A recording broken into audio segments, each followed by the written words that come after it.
अस्सलाम वालेकुम दोस्तों। आज की इस वीडियो में हम बात करेंगे अमेज़ॉन इन्वेंटरी प्लानिंग के बारे में।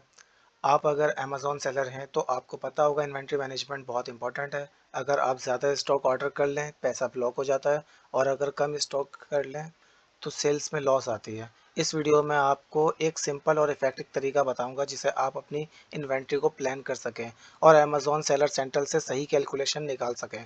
चलिए शुरू करते हैं। इन्वेंट्री प्लानिंग का मतलब है अपनी स्टॉक की प्लानिंग करना ताकि ना स्टॉक खत्म हो और ना ही ज़्यादा स्टॉक स्टोर में पड़ा रहे। अगर आप स्टॉक खत्म होने से पहले रीऑर्डर नहीं करते तो आपकी लिस्टिंग इनएक्टिव हो सकती है, जिससे रैंकिंग और सेल्स दोनों डाउन हो जाती है। दूसरी तरफ अगर आप ज़्यादा स्टॉक ऑर्डर कर लें तो अमेज़ॉन एफबीए की स्टोरेज फीस ज़्यादा चार्ज करता है। तो इस प्रॉब्लम का सॉल्यूशन है इन्वेंट्री प्लानिंग।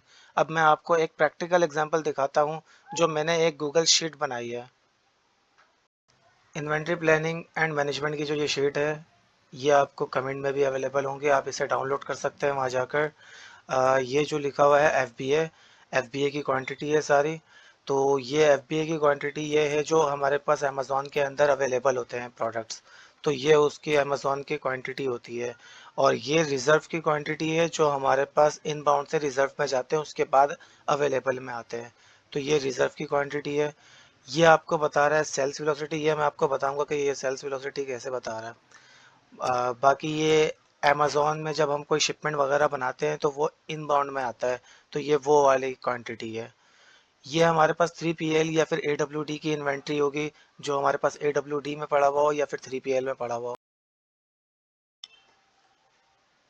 तो इन्वेंट्री प्लानिंग एंड मैनेजमेंट की शीट को हमने यहाँ से बनाया है कि हमने सबसे पहले तो इसकी बिजनेस रिपोर्ट्स निकाली है, लास्ट 3 डेज़ की सेल्स निकाली है, लास्ट 7 डेज़ की निकाली है, लास्ट मंथ की भी निकाली है। और हमने ये सारे यूनिट्स यहाँ पर लिख दिए हैं। ये सारे यूनिट्स लिखे हुए हैं, 180, 406, 1560।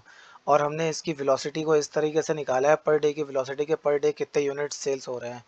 तो ऐसे निकाला है कि हमने लास्ट 3 डेज़ की 50% यूनिट्स 50% हमने वेलोसिटी ली है, लास्ट 7 डेज़ की हमने 20% ली है, और लास्ट मंथ की हमने 30% ली है। तो हमने इसकी वेलोसिटी इस तरीके से कैलकुलेट की है कि 57 यूनिट्स पर डे की सेल हो रही है। और हमने जो डेज़ के हिसाब से जो फार्मूला निकाला है वो ऐसे निकाला है कि जो हमने ये निकाला है कि कितने दिन के बाद ऑर्डर करना है हमें, तो वो ऐसे निकाला है कि मैन्युफैक्चरर टाइम हमने जो दिया है वो 30 डेज़ का दिया है। डेज़ ऑफ शिपिंग हमने 45 डेज़ की रखी है। FBA बफर टाइम हमने जो रखा है वो 5 डेज़ का रखा है।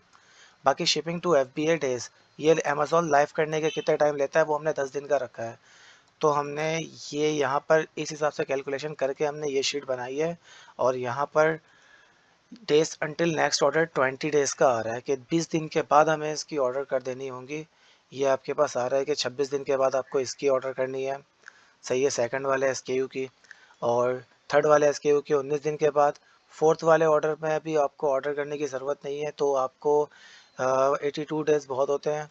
तो फिफ्थ वाला एसकेयू जो बता रहा है वो 25 डेज़ अगो, 25 डेज़ के बाद आपको इन्वेंट्रीज की आपको परचेज़ करनी होगी।